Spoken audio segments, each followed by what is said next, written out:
Sejam todos muito bem-vindos ao nosso seminário sobre dimensão corpórea do homem.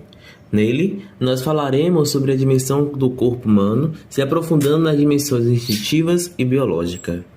Nosso trabalho é composto por 5 integrantes: Lívia Maria, Vinícius Rios, João Marcos, Igor Menezes e Lucas Rocha. Todos graduandos em Filosofia na Universidade Católica do Salvador. Por isso, para bem iniciarmos nosso trabalho, nada melhor do que explicar o que é a própria dimensão do corpo humano e as diferentes compreensões que foram se desenvolvendo com o passar dos séculos. Para isso, eu começo dizendo que o homem possui uma existência corpórea. O homem é um conjunto composto de alma e corpo. Isso é o que nós aprendemos desde pequenininhos. Para Aristóteles, vai distinguir o homem em 2 dimensões, que são o psíquico e o somático. A expressão homo somáticos designa a dimensão corpórea do homem. Isso desde a antiguidade, desde a antiguidade até a modernidade. Já na contemporaneidade, as correntes materialistas vão considerar o homem como mente e corpo, negando então assim a existência da alma. A maioria dos filósofos vai considerar que o homem é um ser corporal e espiritual. No nosso estudo, nós vamos ver o corpo como é sentido devido no dia a dia. O corpo não é uma coisa, mas sim uma estrutura em nível de consciência e instrumento de relacionamento para com os outros e com a nossa sociedade. Assim sendo, o corpo é composto de vários órgãos que servem para realizar atividades necessárias à nossa sobrevivência, como respirar, comer, andar, falar, sentir, né? A esse conjunto de órgãos, nós vamos dizer que é o organismo. Já na perspectiva filosófica, o corpo é matéria que constitui um indivíduo. O corpo implica objeto científico, ou seja, uma unidade própria e, como tal, objeto de reflexão. O nosso corpo é o nosso grande instrumento para a caminhada nesse planeta Terra. Para Platão, o corpo é uma fonte de distração, porque esse corpo pode levar à tentação, desviando o homem, assim, da sua função principal, ou do seu objeto principal, que é a sua realização como ser de consciência plena da existência de um Deus uno. Propriedade do corpo humano. Todavia, o que já sabemos é mais que suficiente para deixar-nos maravilhados. Sobretudo, o que nos surpreende e encanta é o mecanismo perfeitíssimo, tanto no conjunto quanto em suas partes singulares. A perfeição do aparelho circulatório, dos tecidos nervosos, da estrutura dos olhos e ouvidos, a própria posição dos olhos, do nariz, da boca, das unhas, dos órgãos reprodutores, das mãos, etc.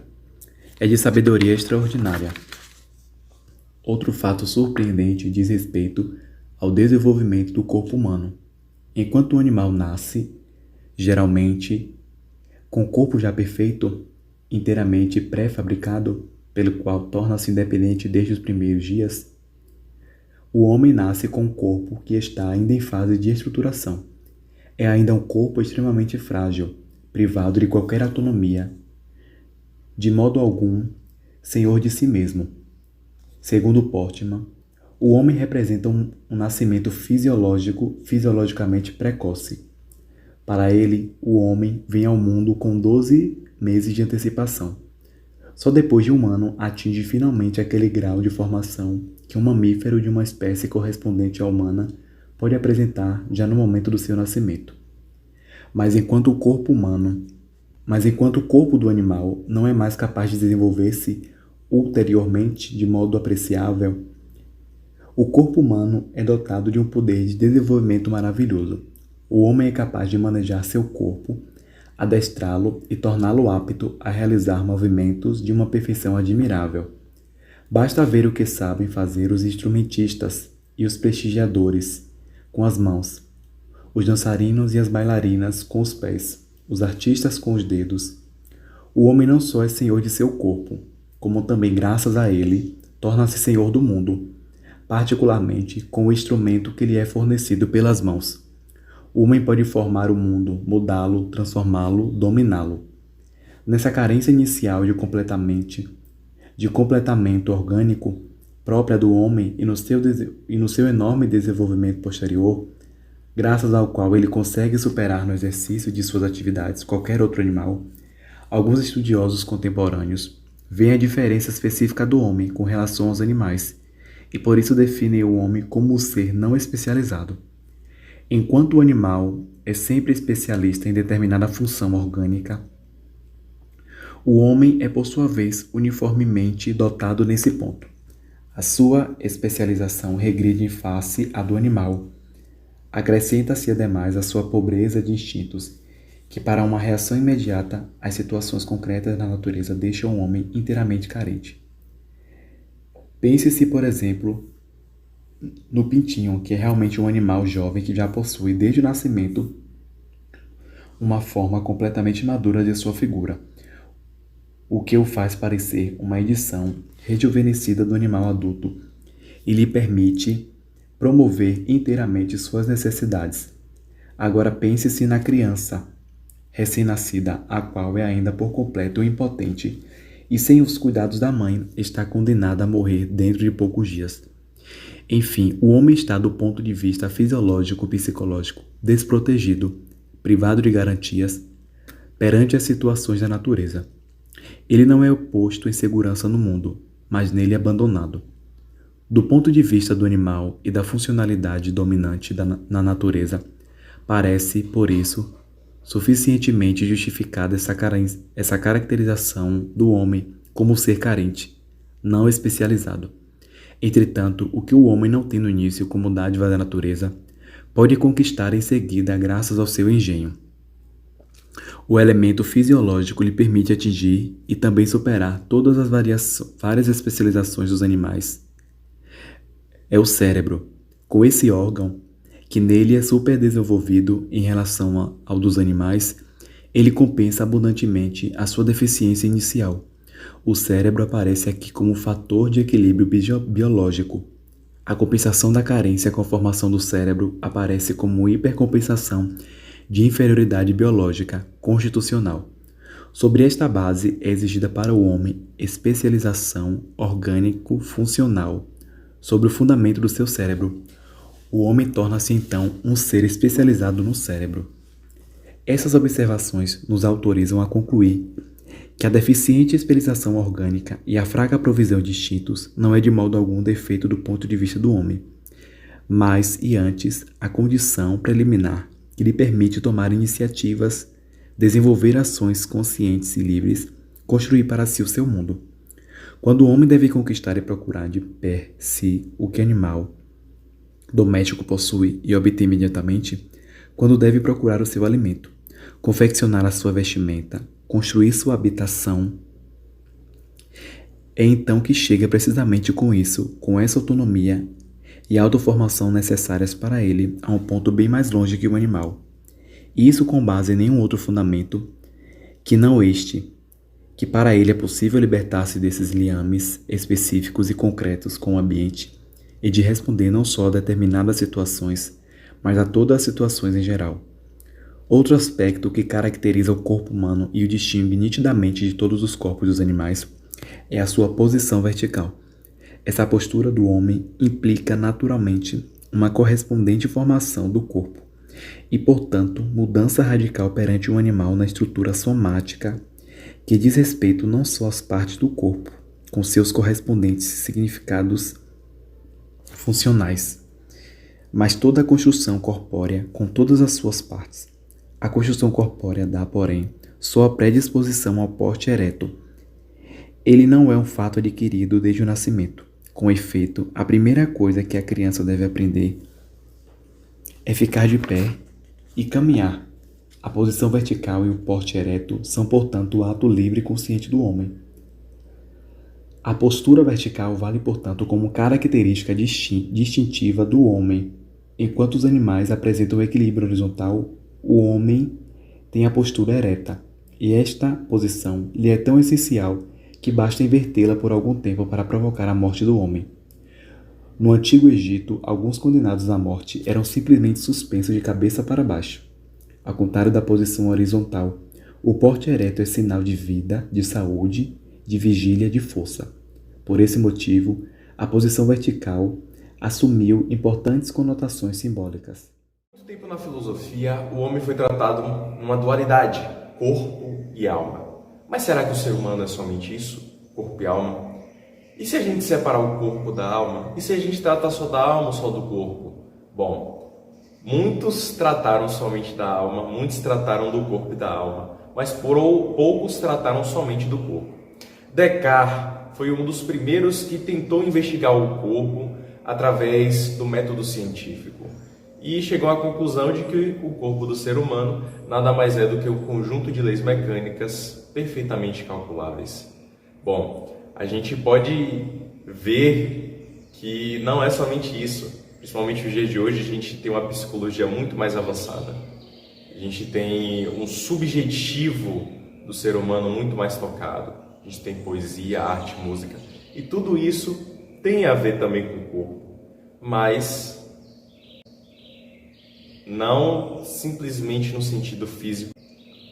Nós podemos ver que na genética, nessa corporeidade do ser humano, ele já nasce com uma necessidade de socialização. Ele não é especializado em nada, o ser humano não é especializado em andar, não é especializado em falar, ele não tem nenhuma especialidade quando ele nasce. Então ele necessita de outrem, e esse outrem geralmente é a sua mãe, ela quem alimenta, que leva ele para os lugares. Então há essa necessidade inicial do ser humano se socializar com os seus progenitores. No reino animal, a gente vê que alguns animais já nascem como miniaturas da sua versão adulta. O tubarão, a serpente, o pintinho, todos nascem com uma versão miniaturizada da sua versão final. Já o homem, ele precisa ir evoluindo, precisa ir crescendo aos poucos. Bom, o ser humano, ele é um ser especializado, um ser não especializado. Bom, o ser humano é um ser que pode se especializar. E como é que funciona isso? No reino animal, a gente vê que muitos têm uma especialização específica. Se a gente parar para olhar no mar, não existe nenhum ser que nade tão bem como o tubarão. Não existe nenhum ser que nade bem como o tubarão. Se a gente parar para olhar quem tem a melhor visão no reino animal, nós temos a águia. E o ser humano, em que ele é especializado? Aí vemos algo da corporeidade do ser humano que é muito forte. Ele não é especializado em nada, mas ele pode se especializar. Bom, essa afirmação que eu falei está correta? Alguns antropólogos dividem opiniões. É possível dizer que o ser humano é um ser não especializado?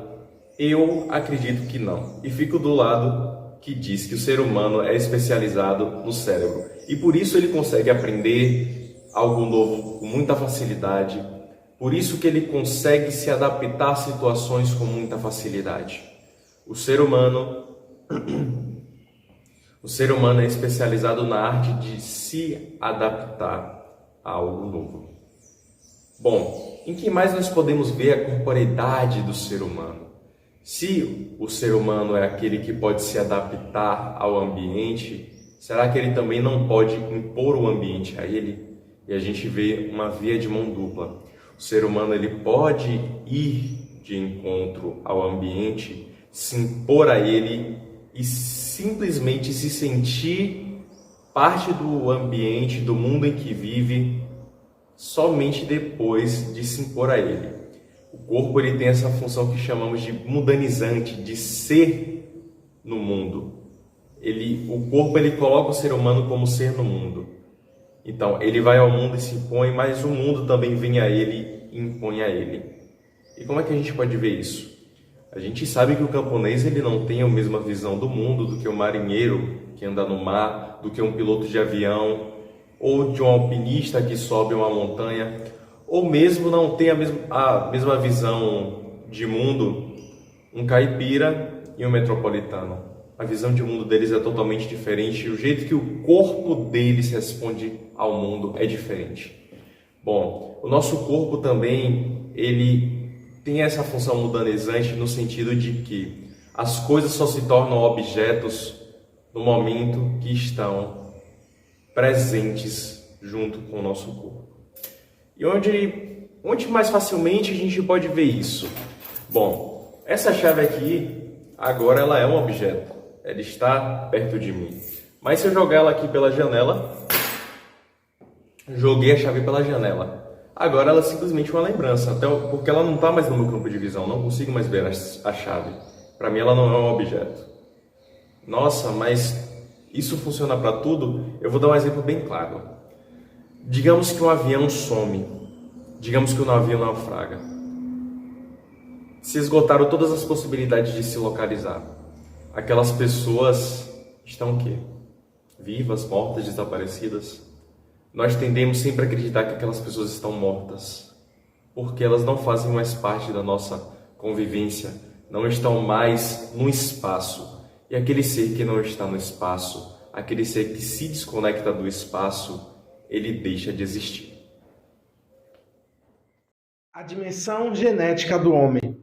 A dimensão genética do homem refere-se ao conjunto de informações contidas em seu DNA, influenciando características físicas e predisposições hereditárias. Uma análise genética pode revelar informações sobre a ancestralidade, predisposições e certas condições médicas e características genéticas individuais, como hoje em dia é tão fácil de nós acompanharmos essas características de predisposições hereditárias, como algumas doenças, hipertensão, diabetes, AVCs. Então, hoje em dia é algo mais fácil de nós identificarmos a questão das predisposições genéticas a partir do DNA. O pai da genética, Gregor Mendel, tem suas experiências pioneiras com ervilhas no século XIX. Embora a análise genética moderna vá além do escopo de suas descobertas, seus princípios fundamentais continuam até hoje relevantes. Mendel estabeleceu as leis de hereditariedade, enfatizando a segregação independente dos alelos e recombinação genética. Ao considerar a dimensão genética do homem, as leis de Mendel sugerem que os traços hereditários são transmitidos por meio de unidades discretas, ou genes, que seguem padrões previsíveis. Isso influenciou a abordagem contemporânea na identificação e compreensão dos genes humanos. Então, a partir daqui, Gregor Mendel ele vem trazendo essa questão da hereditariedade, como eu já enfatizei um pouco mais à frente, né? Sobre a questão das doenças. Então, os pais muitas vezes podem ter alguma doença e pode passar também para seus filhos, né? Então, Mendel ele vem trazendo essa questão da genética como uma explicação para tudo aquilo que vai se acontecendo na época. Em suma, a análise genética aspirada nos princípios de Mendel destaca a transição de características genéticas e fortalece a base para investigações mais avançadas no entendimento da hereditariedade humana. Então, Mendel ele traz não só a questão biológica, mas também a questão psíquica. Já na questão da psicologia, a análise da dimensão genética do homem envolve a compreensão de como os genes influenciam os aspectos psicológicos, como comportamento, personalidade, predisposições emocionais. Então, a partir daqui, a psicologia ela vai estudar não só a questão genética, a questão biológica, mas também a questão psicológica do homem.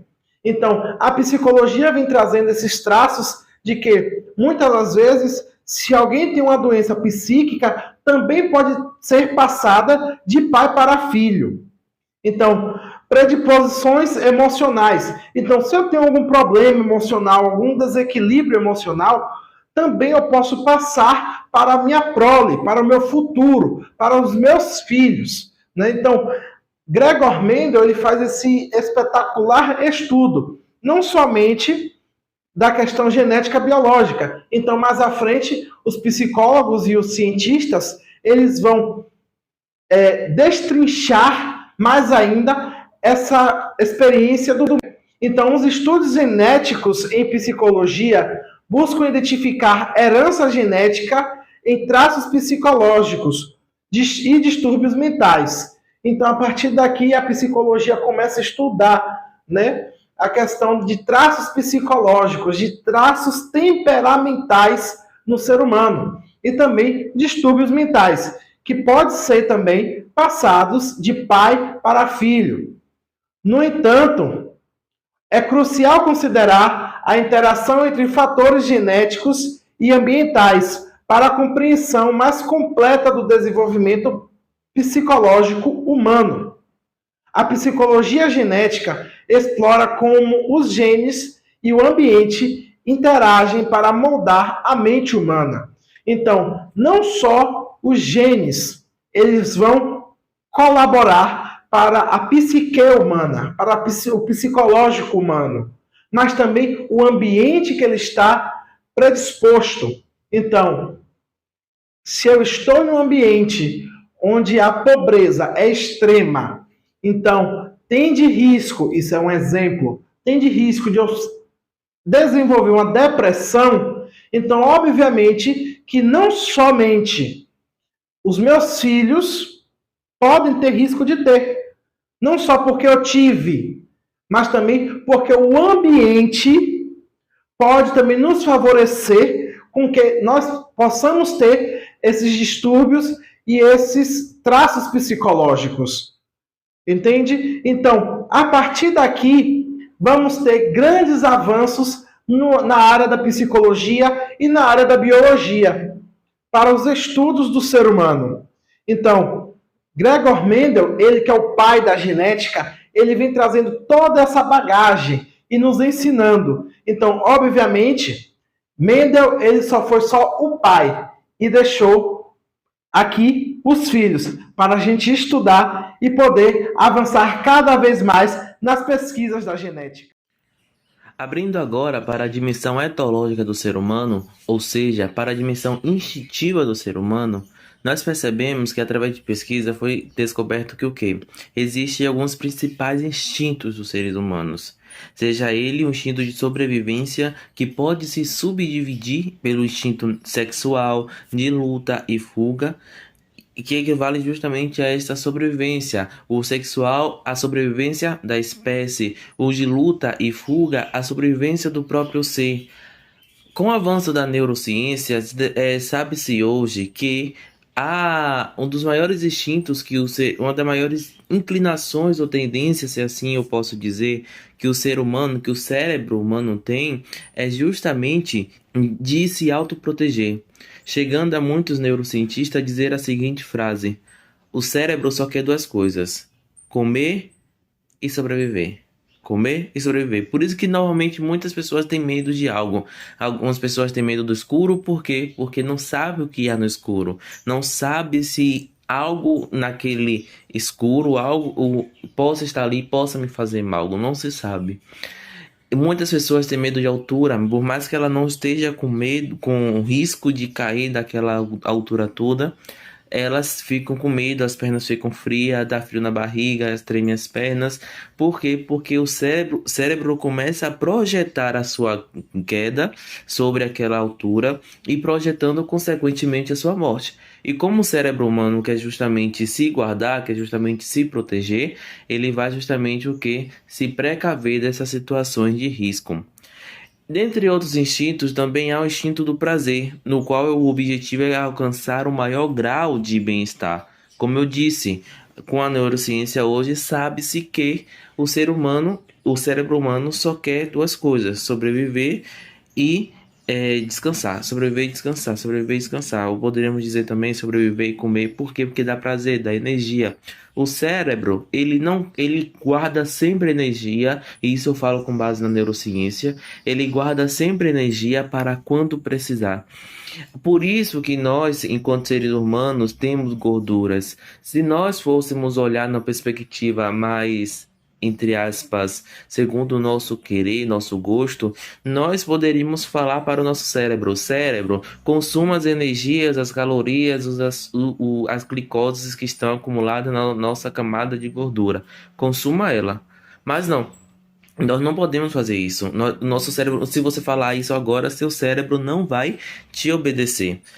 O cérebro, ele vai buscar o quê? Vamos aqui pegar o nutriente do arroz que eu estou comendo agora, da proteína da carne que eu estou comendo agora, e vai tirando daquilo que eu estou comendo agora, e vai armazenando energias, e isso eu falo, gorduras, para quando precisar, na situação de fome, ele pega aquela gordura. Por quê? Porque pegar a energia da gordura dá trabalho, é muito esforço para o cérebro. Então, como ele só quer se proteger e ter prazer, ter satisfação, ele vai sempre fazer esse trabalho, entre aspas, mais preguiçoso. E o último, mas não, um desses últimos instintos, mas que ao mesmo tempo não os esgota aí, eu estou aqui apenas destacando os principais. O último é justamente o instinto de sobrevivência. Como eu disse, o cérebro humano só quer sobreviver, e nós poderíamos abranger, pegar de sobrevivência e tocar toda a dimensão, todos os instintos humanos, porque afinal de contas, nós enquanto cérebro só queremos sobreviver, queremos sempre sobreviver. Por que nós temos medo? Para sobreviver. Por que nós queremos prazer? Para sobreviver à espécie, para dar continuidade à espécie, para ter as proles, e as proles continuarem aquele percurso que um dia eu iniciei. E é interessante como eu destaquei aqui para vocês os 3 maiores instintos dos seres humanos, que nós poderíamos afirmar assim, que vêm de fábrica, os instintos que vêm de fábrica. Porém, como nosso colega falou aqui agora, o João Marcos, ele falou justamente sobre os instintos, sobre as influências genéticas que nossos pais podem depositar sobre a gente sem querer. Isso é genética, está no gene, não tem o que fazer. Claro, ele apresentou uma situação que pode influenciar no caso do ambiente de pobreza, mas isto é uma situação que normalmente, por mais que a pobreza hoje seja comum em todo mundo, é uma situação específica de quê? De uma família pobre, mas enquanto natureza, enquanto naturalidade instintiva da espécie humana, existem esses 3 que vêm de fábrica, mas também há aqueles que nós podemos herdar. E dentre esses que nós podemos herdar, a gente vai justamente aqui trabalhar com vocês algumas formas de controlá-los, porque nós, seres humanos, temos uma capacidade incrível de poder conter os nossos instintos. Olhemos os animais. Um cachorro, quando dá fome, ele come. Quando dá sono, ele dorme. Quando ele quer reproduzir, quando ele está no cio, ele vai atrás da cadela e reproduz. Nós, seres humanos, não fazemos isso. Quando dá fome, a gente espera o momento de comer e come. Quando dá sono, a gente espera o momento de dormir e dorme. Quando a gente quer se reproduzir, eu não posso... O ser humano hoje, no mundo civilizado, ele não vai chegar eu estou com vontade de me reproduzir, estou com vontade de ter um ato sexual. Ele não vai chegar na fêmea da sua espécie e vai lá ter o ato sexual. Isso é estupro, isso é crime. Então, ele não vai fazer isto porque ele pode conter o seu instinto.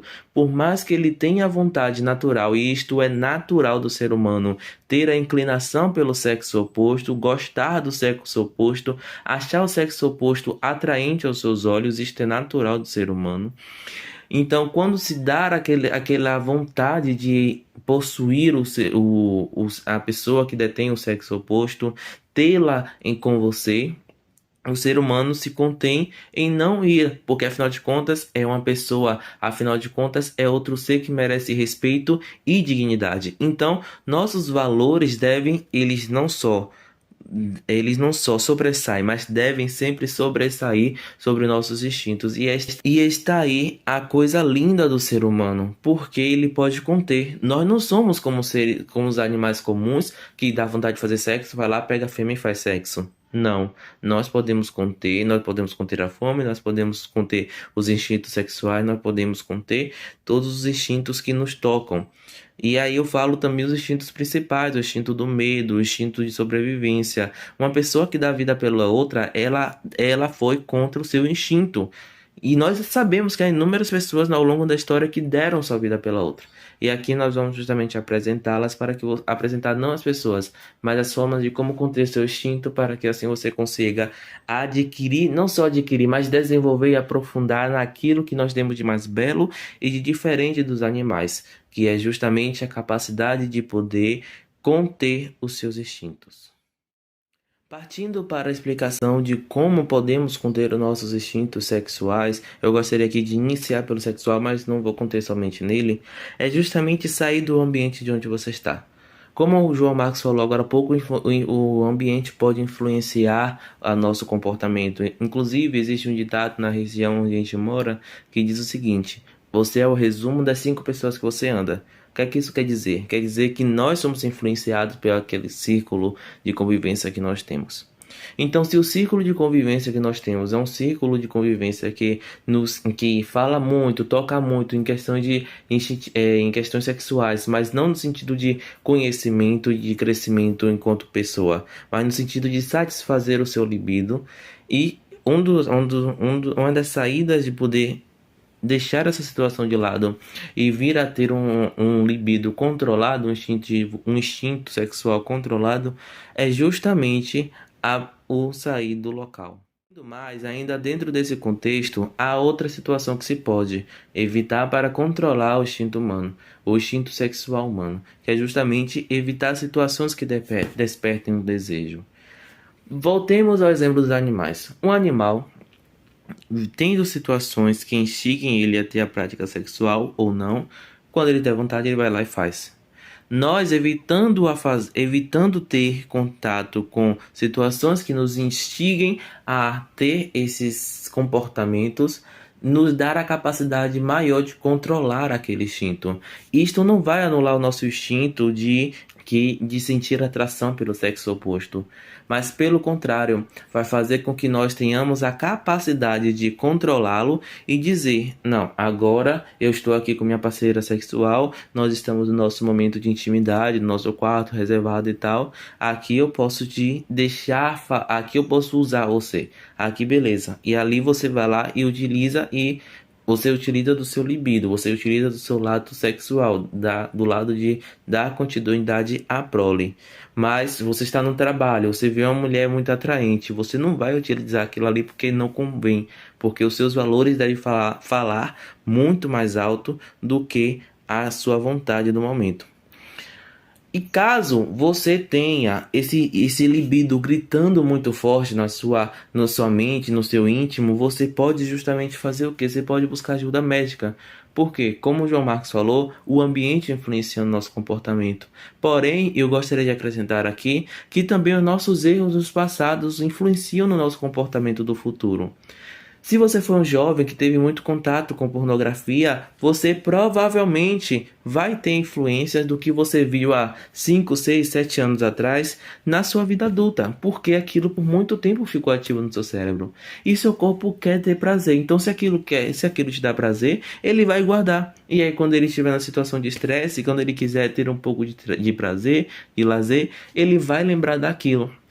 E aí, se você não consegue controlar, se sair do ambiente não basta, se você fazer outra coisa não basta, você tem a opção de buscar ajuda, um psiquiatra não, mas um terapeuta, justamente para poder ajudar a sair dessa situação e a ter o maior equilíbrio possível. E a última opção, não a última opção, mas uma direção ainda dentro desse contexto é justamente encarar as coisas no sentido metafísico, falando dentro da filosofia, mas eu poderia traduzir a nível mais popular, mais comum, ao nível espiritual. Por quê? Eu vou explicar para vocês. Por que que nós não devemos, quando dar a vontade de ter um ato sexual com o sexo oposto, chegar no sexo oposto e chegar lá e praticar o ato sexual? Primeiro, no âmbito civil, nós diríamos que uma pessoa merece respeito e dignidade. Tá corretíssimo, não tem nada de errado. Mas quando você olha pelo lado espiritual, você olha, e eu falo isso para crentes, você olha e vê ali, você não vê uma pessoa, você não vê um objeto no qual eu vou lá e vou debruçar sobre ele e vou ter prazer com ele e depois eu largo lá. Não, acabou. É como um copo. Um copo, quando eu tô com sede, eu pego o copo, coloco água, bebo a água e jogo ele na pia. Quando eu quiser, eu vou lá e pego de novo. Mas quando eu olho as coisas com um lado espiritual, eu não devo olhar aquela mulher atraente aos meus olhos, no sentido de que eu vou lá, vou possuí-la, depois eu largo. E aí quando eu quiser eu vou lá de novo e pego e largo. Não, é uma filha de Deus. E restringindo um pouco mais aos cristãos, é uma pessoa que tem a imagem e semelhança de Deus. Então eu não posso chegar naquela pessoa que é filha de Deus, que detém a imagem e semelhança de Deus, que para os cristãos católicos, que detém o Espírito Santo, caso já tenha recebido o sacramento, que infunde esta graça na nossa alma. Eu não posso chegar nela e fazer o que eu quiser. Afinal de contas, para o cristão, o Cristo está naquela pessoa, o Cristo habita aquela pessoa também. Então, além de respeito e dignidade, ela também merece uma certa veneração. Não veneração no sentido como se com os santos, mas uma veneração no sentido de que Cristo está ali também. Então, eu devo respeitá-la, pois ela é uma pessoa que merece respeito e dignidade, como pede a nossa Constituição, mas eu também devo amá-la como a mim mesmo, como Cristo pediu. Tocando agora a dimensão do instinto de sobrevivência, uma das formas que você pode buscar justamente conter esse instinto de sobrevivência, que pode gritar a qualquer momento. Ele pode gritar perante uma sala escura, ele pode gritar perante você estar caminhando na rua e está vendo duas pessoas de moto, ele pode gritar perante uma altura alta, ele pode gritar diante de qualquer situação. Então, o que é que nós podemos fazer para poder controlá-los? É justamente buscar, uma das dicas que se há para conter esse instinto, é justamente buscar respirar fundo, se conter, parar naquele momento. Se eu estou andando, respira fundo. Pensa, para uns 5 segundos, 10 segundos, respira fundo, inspira forte e puxa forte. Inspira e expira, inspira e expira. Isso eu falo para quê? Para que a pessoa consiga justamente, através dessa prática, acalmar seu coração.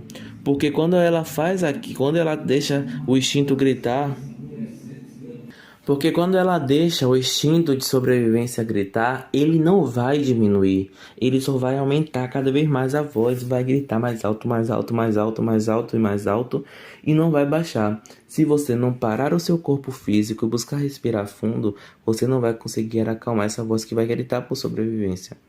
Claro, às vezes ele pode não ser útil. No tiroteio, você vai correr o mais rápido possível. E isso, o instinto de sobrevivência vai te ajudar muito.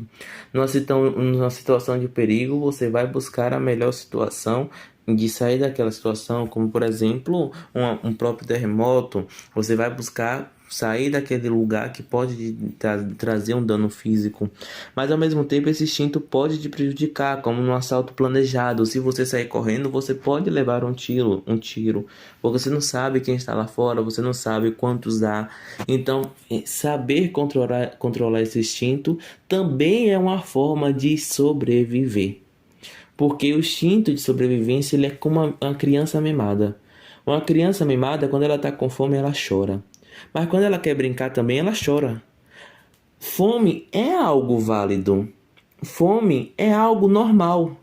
Então, chorar para comer, tá tudo bem. Agora, chorar para brincar já não é tudo bem. Isso aí já é o lado criança, poderíamos dizer que já é birra.